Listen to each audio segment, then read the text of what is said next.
hasil dari pelajaran yang kami dapatkan dari Pekanbaru, ternyata cara kita membaca huruf-huruf hijaiyah itu belum sempurna. Makanya dikatakan bahwa bacaan Al-Quran yang kita baca selama ini yang merasa sudah benar itu adalah kita membaca Al-Quran dengan bahasa Arab versi Indonesia. Ya, kita sudah benar. Tapi yang Allah inginkan dan Rasulnya adalah kita harus bisa membaca Al-Quran dengan bahasa Arab versi Arab. Nah, dari pelajaran yang kami dapatkan, ternyata dalam bahasa Arab itu kita harus bisa mengucapkan beberapa huruf itu ada dua ketentuan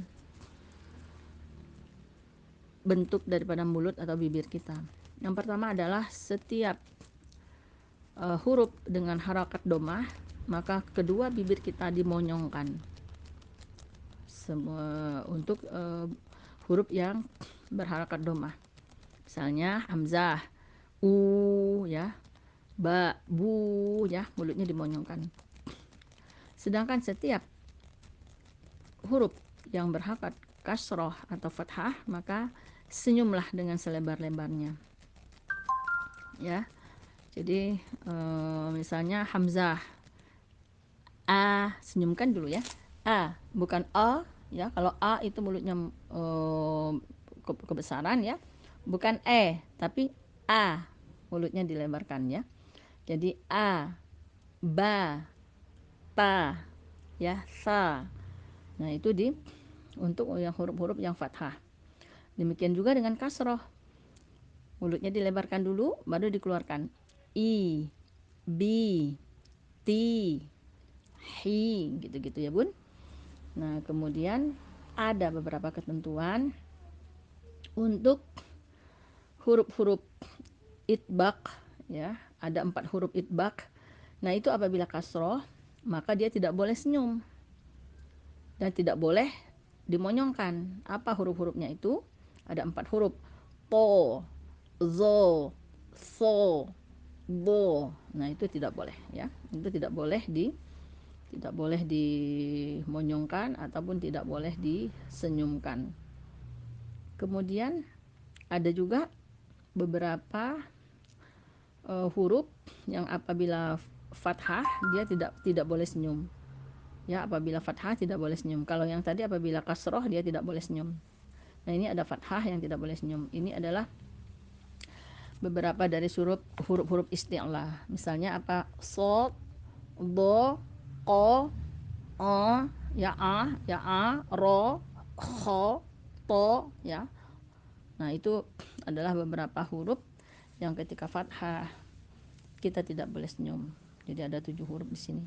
Itulah maka kenapa kita dikatakan selama ini kita membaca huruf-huruf Al-Quran atau ayat-ayat suci Al-Quran itu dengan menggunakan versi Indonesia. Kita tidak punya ketentuan ataupun ketetapan untuk membaca ayat-ayat atau huruf-huruf yang sudah ditetapkan di dalam Al-Quran ini, sehingga kita membacanya seenaknya sendiri. Nah, hal lain kenapa kita harus bertajwid ini, karena apabila kita membaca Al-Quran ini melakukan kesalahan dan kesalahannya itu hingga menyebabkan merubah arti daripada huruf-huruf yang kita baca, maka artinya itu ada kesalahan atau artinya tidak sah atau tidak boleh. Ya, terutama misalnya dalam hal kita membaca Al-Fatihah. Karena Al-Fatihah ini penting, Al-Fatihah ini adalah wajib dalam kita membacanya apabila kita dalam melaksanakan sholat. Bayangkan apabila kita membaca Al-Fatihah satu huruf salah, artinya salah, artinya sholat kita menjadi tidak sah. Kalau sholat kita tidak sah, dapat pahala enggak? Tentu tidak. Inilah yang menyebabkan kami jadi sedih ya, jadi malu dengan diri sendiri pada saat itu. Aduh ya Allah, kenapa kita baru tahu sekarang untuk bisa membaca yang benar ya. Peserta-peserta yang ikut di daurah Lapangan Baru itu banyak dari imam-imam masjid, guru-guru tahfiz, guru-guru sekolah-sekolah Islam, SD, IT, yang semuanya juga pada terharu karena mereka masih belum bisa membaca huruf-huruf itu sesuai dengan apa yang Allah inginkan, Allah dan Rasulnya inginkan.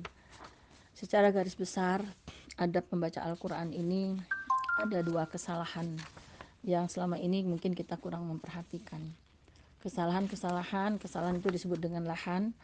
Lahan itu dalam membaca Al-Quran ada 2. Yang pertama adalah lahan jali, yang kedua adalah lahan kafi.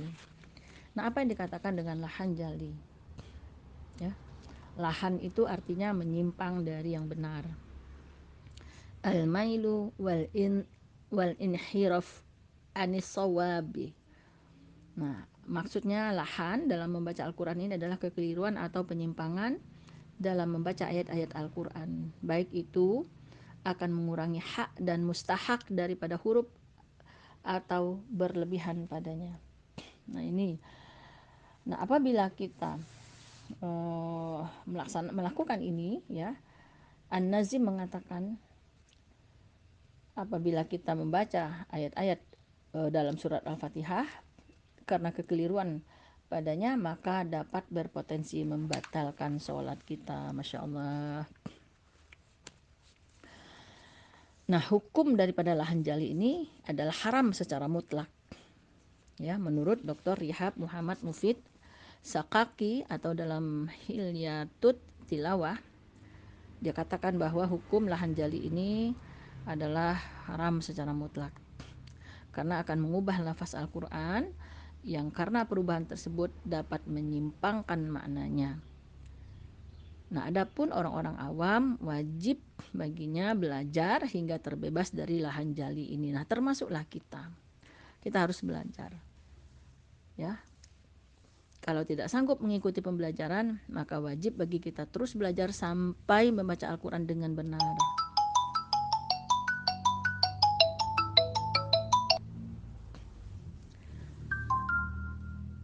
Ya, terutama apalagi kalau imam sholat yang melakukan kesalahan ini.